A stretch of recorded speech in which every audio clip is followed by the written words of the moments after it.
think I'm going to go back to it's probably around age 9, 10, or 11. And of course, I was the kid that always took apart, his toys, actually his brother's toys. Welcome to the Phillip Wylie Show. Take a look behind the curtain of professional hacking and hear compelling discussions with guests from diverse backgrounds who share a common curiosity and passion for challenges and their job. And now, here's your host, offensive security professional, educator, mentor, and author, Phillip Wylie.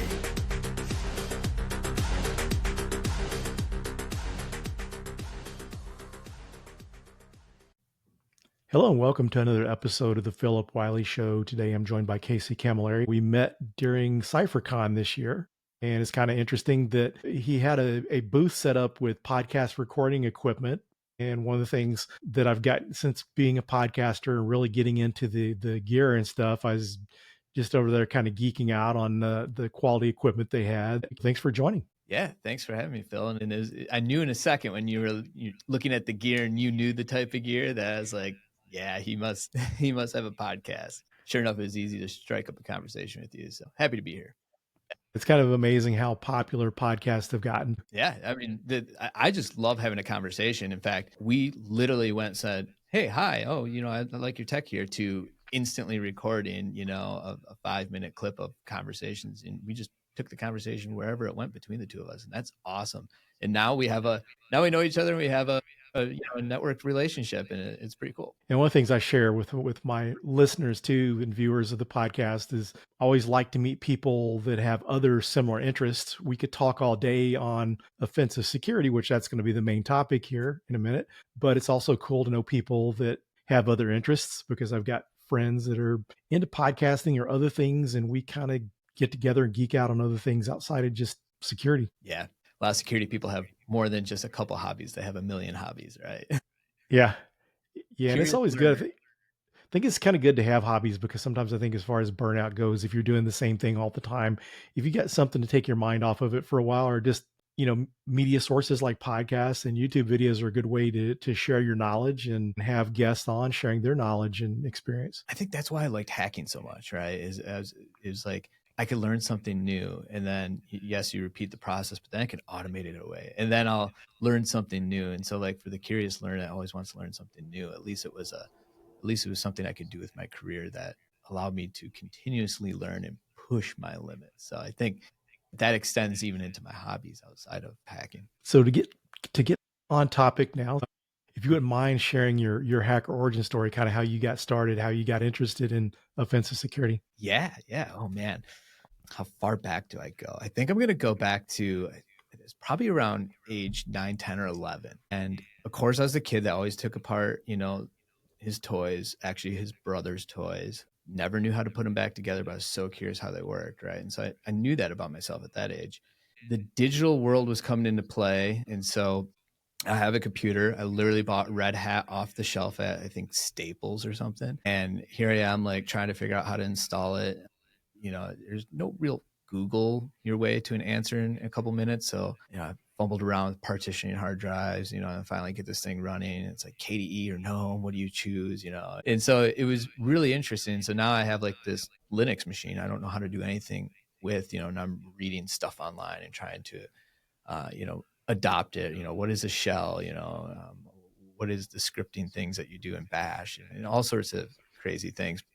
And I stumbled across, I think it had to been probably like 2600 or some sort of frac magazine, all these different boxes you could create, red box, blue box, all these different things. And I can't remember the color of it, but it was some sort of Vox recording thing where it was instructions on how to connect up a little tape recorder to the ring and tap outside your home. And as soon as it detected speech, it would start recording. So essentially it was a wiretap. And I was just so intrigued by this. I don't know, probably because I'm at the age where it's like, oh, it's spy-like, right? So I go to Radio Shack, and of course my mom probably had to drive me. And I got this part list, and I'm like, I need part, 6739-4B.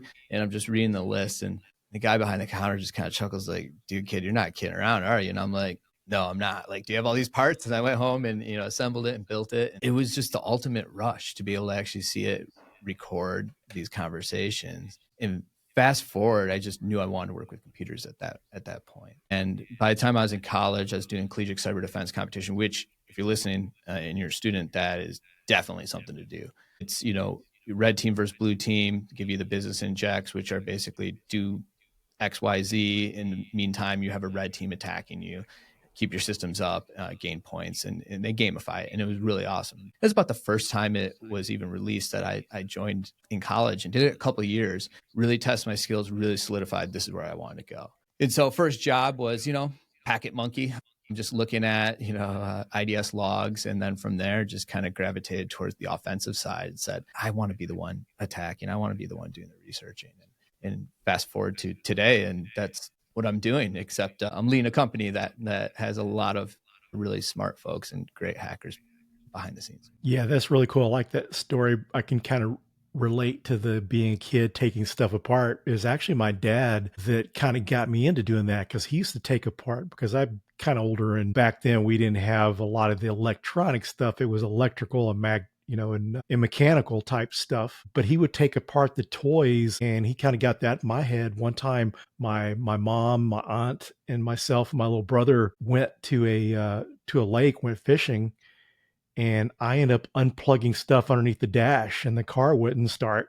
But I remembered how to put it back together. So I kind of resonate with the taking things apart. It's interesting to hear that with people, across the industry, that a lot of them got interested at a younger age. But I really also like when you mention the building things, and just like the whole building the thing, the recorder, at the heart of it, when you think about the true definition of hacker beyond what it's been changed to by the media and journalists, is hackers were builders. A lot of the folks that, built a lot of our modern technology, like Apple and Microsoft, a lot of these people were back then what they call hackers. They were making things or enhancing the capabilities of things to do things beyond what their original intention were. Yeah, absolutely. And I would even add on to creative builders too, because you always have to think of ways to work around the constraints, around the defenses, dare I say, think outside the box, but, abuse things in ways that they're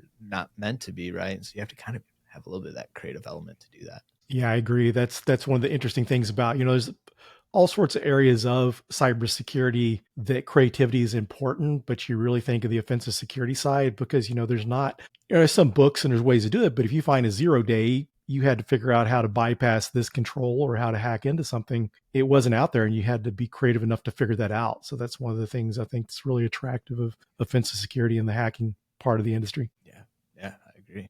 So as far as you're really getting to see how the industry's evolved, because you're offering like a more frequent pen testing type service. Kind of, if you can kind of explain, kind of your experience of how the industry's evolved from the traditional manual pen test once a year to where it is now, and why that's needed. Yeah, absolutely. I'm very passionate about this. And in fact, when I was, day in, day out penetration testing, now I don't get a hack as much hands-on as I'd like to, but day in, day out as a security consultant, penetration tester, red teamer, all of that, I just really felt like I was leaving people hanging. I was working on a client and, helping that one client for that X amount of time. And really, then I'd move on to the next client and then the next one. And I really felt like in the meantime, all these new techniques have come out, all these new CVEs have come out, just various different exploits. And I want to go back and test those technologies, but that time has come and gone. And of course, there is bug bounties out there that kind of address that and open up the door. But bringing the comprehensive penetration testing methodologies that I was used to doing across social engineering, deep dives into web applications, internal testing, things like that, it was missing. And I wanted to provide a cadence and more in-depth approach to testing just at scale, because I was like, I want to scale myself. So I took it upon myself to start Sprocket Security and say, hey, the continuous penetration testing movement, this is what it needs to be. In order to achieve that, you do have to have a level of understanding of what you're attacking, when and where, and how those things change. So that is kind of morphed into ASM, the attack surface management. You need to know all your targets and how they're changing. But if you blend that with continuous testing, which can be a hybrid of automation as well as people, and that will afford you to get the scale, but it'll give you the accuracy as these assets come and go, or as they change, or as they introduce new risk. But then also be there for the bleeding edge to say, hey, there's an Next.js vulnerability. Where are all my Next.js, servers? Where is that technology? And if you can find that in 2 seconds and then focus on the exploitation, say, what is the impact? You can help people, number one, reduce that time window and the risk, and then also give them the tools to actually remediate that faster and prevent a breach, right? And so that was the vision. I was always like, I want to build this. I want to bring this to market because I want people to, businesses should operate this way in the continuous fashion. So I was really passionate about that, built that up. And, now I think we've gotten from early adopters to everyone realizes that, security, proactive, offensive security should be done in a continuous fashion. It shouldn't be done in a time box fashion. And so therefore, it's pretty wild to see people coming around and saying, yeah, we want to do this. And we've learned a lot from it, from operating this way. And the automation is just going to go even faster and more powerful with AI.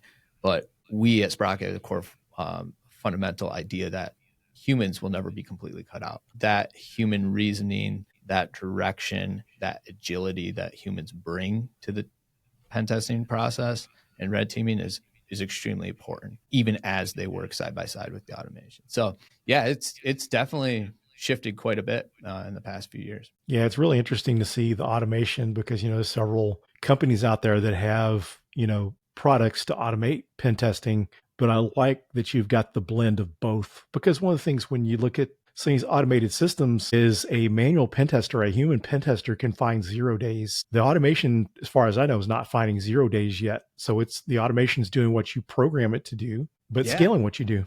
Yeah, I can share a story, just what happened literally probably 45 minutes before we hopped on, which is, one of our testers, our director of technical operations, was using AI to basically help drive some of the methodologies that we're doing. Right? And he's like, look at what I'm doing with it. It's making interesting reasoning things, but I still need to be here to kind of guide it in where to go, what to do next. Maybe look here, do this. Here's more context. And he showed me his whole chat, and it's extremely impressive. Number one, the reasoning of where it decides to go next. But he was the conductor. He was the operator, kind of controlling this thing, making sure it's on guardrails, making sure it's safe, doing all these things, but also leading it to a path that may yield more fruit. And sure enough, he did find a 0 day, or a CVE essentially. And he wouldn't have found that if the actual AI didn't raise and identify this extremely unique path off of some verbose error message that it had. So it triggered some verbose error message, and then it found out, hey, there's actually another application buried deep inside here. Here's the login panel for it. Oh, here's the login panel. And then it fuzzed parameters and said, look at this. I think I got a different response on this based on this parameter. And sure enough, it was an auth bypass. So who knows if that's even known right now. We don't think it is, right? So CVE worthy? Yeah, absolutely. He had to help it discover it, but it definitely contributed to it. There's a lot of AI slop out there as well. But I think this is a story of how working together produces better results faster. So it was super, super impressive to see. And that's kind of where this industry is going. Yeah, I think that's some great points that you touch on there, because for most people that have used generative AI for something, that writing, and if you don't understand the subject, it's not going to be 100% correct. And just like the whole vibe coding or coding stuff, if you understand coding, you're going to build in flaws to the system, or you may miss something trying to code it. So it seems like everyone's a little more successful if they've got a little bit of experience in that area. And it's the same thing with pen testing or hacking. You've got to really understand that area to be able to direct it. And that's like even going back to Googling stuff. I've had former students and mentees that would constantly text me, hey, how do I do this? How to do that? And I would give them the answer. I'd never say Google it. And one of the things I kind of learned after a while, one of these mentees thanked me for not telling them to Google it. And one of the things I thought about, reflected on that moment, was if you don't understand the topic enough, you're not going to be able to Google adequately to get the answer. And that's the same thing with AI. If you don't understand all the intricacies, it's going to be more difficult. It can help you scale and do more, but back to you saying that you still need the human. This is kind of one of those proofs there that you still need the human to guide and direct it. And the more skilled that person is using the tool, the better they're going to be able to use it, just like any tool. Yeah. And everyone's adopting it. So we actually have more attack surface as testers testing, AI, MCP, and all these things, right? And that's cool and exciting. But it does, back to your point, Phil, it reminds me of at the days when I was learning exploit development. Like, I didn't know the right things to Google. I didn't know what I was looking at in the stack. Is that correct? Should it be like that? Am I thinking about it correctly? So I didn't even have those terms to Google. But if you take like AI and pair it, with someone that does know what they're doing, that's experienced, right? It does take out a lot of the minutia, a lot of the things that need to happen. So for example, in this case, it found that admin panel, right? And like you would normally start looking up, oh, I've never heard of this thing. This is not very well used, right? Oh, it's some dude on GitHub that actually has a project. Okay, what are the default creds, right? You would spend that time looking for that. In this case, he's off doing something else, hacking on something else. In the meantime, the model's just carrying on the conversation and like doing that for him, right? So like, it's kind of like a very experienced, seasoned person can gain a lot of traction from it too, as well, because they have that junior assistant that is helping them do that very basic task, but they can put their experience into play. And I think that's just kind of super powerful. What would it be like, to vibe hack, where I don't know anything about hacking and I just say, AI, hack this thing, like it's the next generation of script kiddies, I think, which is going to probably mean there's going to be more attackers being born out there, more malicious attackers. But yeah, it's a crazy time we live in. Yeah, what I'm kind of interested to see is, based on using this automation, using AI and stuff, how much is that scaling you? So how much quicker are you able to do pen tests now compared to what you did purely manually? Yeah, we like to say that we're probably the world's most efficient pen test team with our time and what we're doing. So as we look at our company and the amount of customers that we serve, many times traditionally they'll ask like, well, how many testers do you have? Because they compute the number of testers to how large your company is and how effective it's going to be at finding vulnerabilities. And that's just not even the case anymore, right? So I'd say that the testers, the way that we've built our systems, we built frameworks to deliver those exploits, external, internal, all those things, using the automation, doing something once, bleeding edge, putting it into platform, having the automation carry it on so we can do something new or different or go deeper in different cases, like has allowed us to just 20x what a traditional tester would do by giving that. And the real power comes out in the fact that we're always monitoring and always looking. I always say that if you're going to do any continuous security program, you should be thinking about the competency in doing that does rely back on the attack surface management to know how that's changing when assets come and go, new discoveries, or how they've changed in a way that impacts security. That's a competency that you must master in order to do this continuously. Otherwise, you're not going to know if that is something new that you're looking at or if that's changed in the right way. And you're just going to spend cycles throwing stuff at the wall that you don't know. And you can get more precise, right? So is this a brand new WordPress plugin with an attack surface that needs to be tested? Or is it just a new blog post entry, right? So like having that context also helps the automation as well to go deeper in the right areas. So you're not just spinning your wheels. So yeah, it's definitely allowed us to do way more amount of testing, to find way more amount of vulnerabilities and discover and exploit things way faster and more. So it's just exciting. It's kind of interesting when you think, so just imagine how many people you would have to be able to do the continuous testing without all that automation. Yeah. Yeah. Like, I mean, we would have to have armies and armies and armies of pen testers, which, as you know, it's, we focus on having really great pen testers here at Sprocket. And that's because we've given them the tools and the power to have far amount of reach, deploy the things that they need to across many different technologies at the same time versus, a customer or a customer's set of technologies. And then giving them the power to find anything at a second's time is extremely beneficial, especially when you're looking at bleeding edge. And it's not just bleeding edge CVEs that come out. It's sometimes the tactics that yield more fruit. So, another example is like 3 bypasses. I may get a 403, because I'm not supposed to get to this exposed admin panel. So maybe there's a 403 rule written in Apache that I can't get to it. But if I actually tweak the way I put that URL in there, I may bypass that rule engine and I may get to the exposed panel that shouldn't be exposed. And if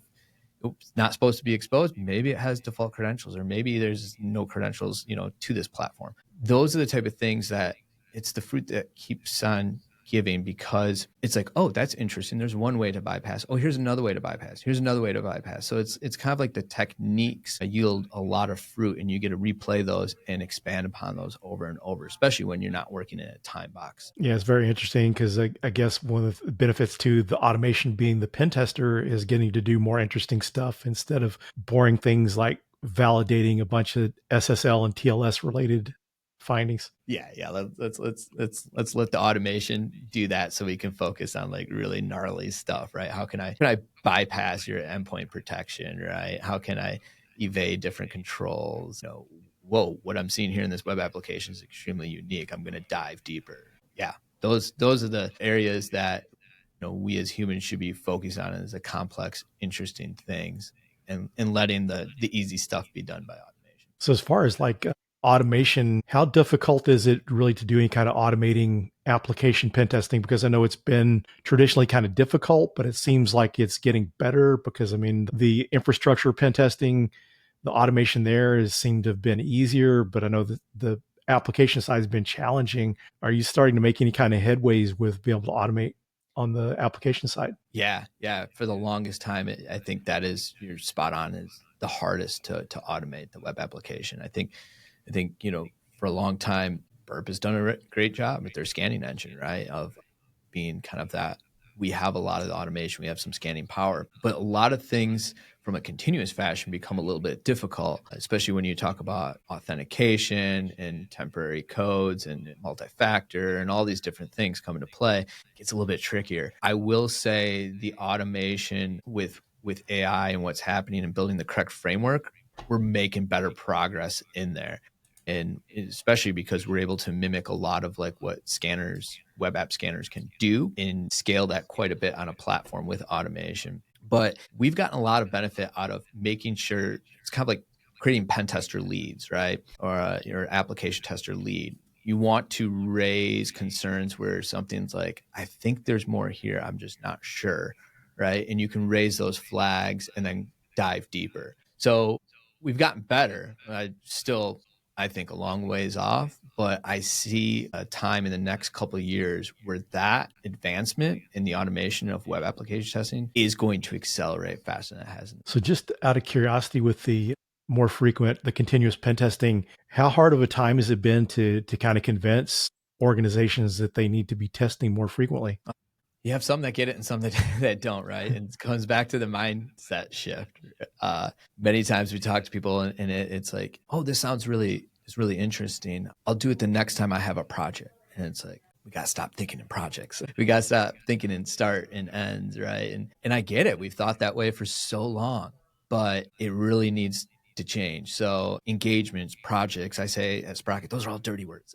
Like, it's a thing that we do. So pen testing as a service comes up. I chuckle because it's always been a service, but like, I love the idea of where that is, right? As far as like, okay, you have more of that SaaS type feel of what you're getting out of it. I don't like the coin operated, where you put in your credits and your projects and you just do that through an app that solves a type of problem with, procurement and, scheduling and all these things. But that's not how it should be done. How it should be done is literally always on, always available to identify the risks in near real time. And in order to do that, you can't have that coin operated.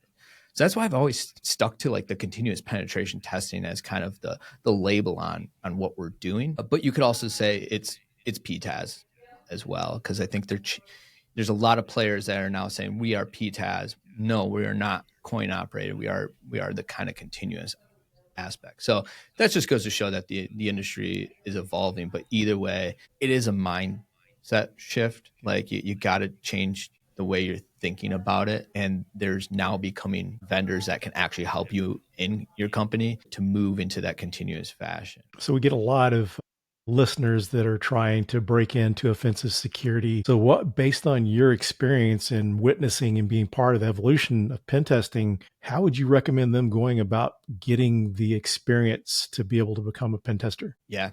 you got to do it. You got to roll up your sleeves and you got to do it. And the hands-on approach is the best approach. And now I wish this was available to me when I was going to school. Now there's, the try hack me, hack the box, all of these challenges that you can do where you get, real VMs and real scenarios to actually walk through and do. And I just point people there. Right. And still, as far as certifications and things like that, I still say the OSCP is great because it says it's, hands-on. It forces you to prove that you have the hands-on skill sets at a certain level. But now there's a bunch of new players in that market for certifications. Bottom line, just roll up your sleeves and start doing it over and over. The collegiate cyber defense competition, if you're still in college, or National Cyber League, NCL as well. And I think there's probably a couple other newer ones. Those challenges were really, really fascinating. It doesn't really mimic real world all the time, but it mimics, I think, the stressors and the pressure and the adaptability and the creativity and all of those elements that make a tester, make a great hacker. And you really need to be honest with yourself. This is a continuous learning career. So if you find out that you're not a continuous learner, this may not be the best career for you, but you find that out really fast when you actually do the hacking. Plus, it's super fun. Yeah, I agree. It's a fun and interesting area to be in. Out of all the different areas I worked in cybersecurity, it's the one I stuck with the longest, because the second longest was application security and then pen testing. Yeah. What did you like most about, the offensive side of testing? I kind of like doing all of it. I like doing web app pen testing as well as network, because one of my first pen testing jobs, they kind of had a staff reduction, and one of my coworkers and myself got offered the opportunity going over this team that were basically just doing, quarterly web app pen tests for these companies. And I went over there and I did it for a while, and I really missed the network pen testing, the traditional, host-based pen testing as clients and servers. And I kind of missed that. And I made a move to another company where I could do those things and got to do some mobile too. So just kind of a variety of things is what always made it interesting for me. Yeah. I always loved network and web application, and I like both of them. And that's another thing is now you could actually kind of carve out a niche of, I like just applications. You can spend all your time doing that. I like just, reverse engineering, or I like hardware hacking, right? I think that's kind of cool that you can actually literally build a career in one of those swim lanes, or you can do multiples if you want as well too. So I think it's kind of cool to see the growth in the market and what you can do with your career. Yeah. And it's kind of interesting to see people that do this for a while and they finally decide to specialize. I mean, it's kind of like Tiberius. I've had him on the podcast before, and Tiberius started out doing network and application. He liked the application side, and so he specializes in web app, which I don't know, I think seems like sometimes if you really want to get really good at something, you kind of have to specialize, in my opinion. Yeah, that is true. You're as a hacker, you kind of want to do it all, especially early in your career. You want to do it all because you're hungry for learning all the aspects. But it seems like as you go later in your career, you start to hone your craft in more of one swim lane. And there's no right or wrong way of doing it. But if you do want to go deep, which you can go deep now, it sometimes makes sense to carve out a niche. So just out of curiosity, since you're doing the continuous stuff, do you guys ever do any kind of red team engagements, or are you just specializing in pen testing? Yeah. Yep. We'll do some red team engagements, right? Where we want to test the controls. We want to move slow and stealthy, bypass all the defensive controls. And we kind of naturally do that with our penetration testing. So you can actually kind of mature on our platform by kind of saying, we're going to do the penetration testing. We're going to be noisy. We're going to bash. We're going to find all the different ways. And then as we fix those, we offer extreme transparency into everything that we do. So then you can kind of start to say, I'm going to every single one of these tests that you're doing, did my controls actually identify or alert upon it, or actually even prevent it? And you can kind of start to get into that purple teaming aspect as well. And then, we're getting continuously shut down. We're going to evade, these controls and get more and more stealthy. But it all kind of depends on the customer's maturity. Do they come in straight as red team, or do they come in more of a pen test and mature to purple teaming and red teaming? Very cool. So we're getting down towards the end of the episode. Do you have any closing comments or anything you'd like to discuss that we haven't covered? No, I think this is a great set of topics that we covered. So thanks for having me on. I'd say the closing remarks I'd have is definitely kind of think of the offensive cybersecurity. If you're building a continuous program inside your company, the thing to really think about is, not a project base, always on, there's no start, there's no finish. Do I have the core functionality of scoping and assets all figured out? So that way my teams can run continuously. So just kind of addressing the mindset of the fact that it's not project based anymore. It's definitely always on, definitely continuous. That's how you get the most value out of your security teams. That's a great way of doing things. And one of the things I like to always say is time between pen tests are opportunities for threat actors. So the more you're continually finding and fixing, the better off you are. One of my big selling points, because I do a talk on optimal offensive security programs, and one of the gaps I mentioned is the frequency of pen testing. And one of the use cases I share of why you want to do it frequently is one of my consulting jobs. We did a pen test for this company. Fortunately, they were wise enough to do a 90-day retest to make sure everything was remediated. But during that time, I came back. They did a really good job on remediation. They remediated all criticals, highs, and mediums. There were some lows left. But when I came back, was doing my initial testing and running vulnerability scans, one of those low criticality vulnerabilities now was critical because someone figured out how to exploit it. So if they would have done the typical and been retested a year later, you'd have had this vulnerability that's exploitable sitting there open for another year. Oh, man. I mean, I won't go too deep into this, but that happens all the time where there's a vulnerability we can raise, hey, potential vulnerability here, but we don't even have the exploit to exploit it and see what the impact is. We just know that there's a CVSS rating or exploitable rating, whatever it may be. But then the exploit comes out and then it gets a little bit more serious and it's widely known, right? And we're already there. We're positioned to actually test it right then and there and exploit it. And so that scenario happens all the time where, yeah, maybe no one's exploiting it except the one guy that found the discovery. And then all of a sudden, the internet knows the whole, the way to exploit this thing and everyone's scanning you for it, right? Like, wouldn't you rather have your continuous testing team actually identify that versus waiting to the next pen test and probably being too late? Yeah, common story we see a lot. Well, thanks for joining me today. It's been a great conversation. Always enjoy talking about this subject. So appreciate you taking time on your busy schedule to join today. Yeah, likewise. Thanks for having me on, Phil. Thanks, everyone. And we'll see you in the next episode. If you enjoy the podcast, make sure to subscribe and share with your friends and colleagues. Until next time. Thank you for listening to the Phillip Wylie Show. Make sure you subscribe so you don't miss any future episodes. In the meantime, to learn more about Phillip, go to thehackermaker.com and connect with him on LinkedIn and Twitter @Phillip Wylie. Until next time.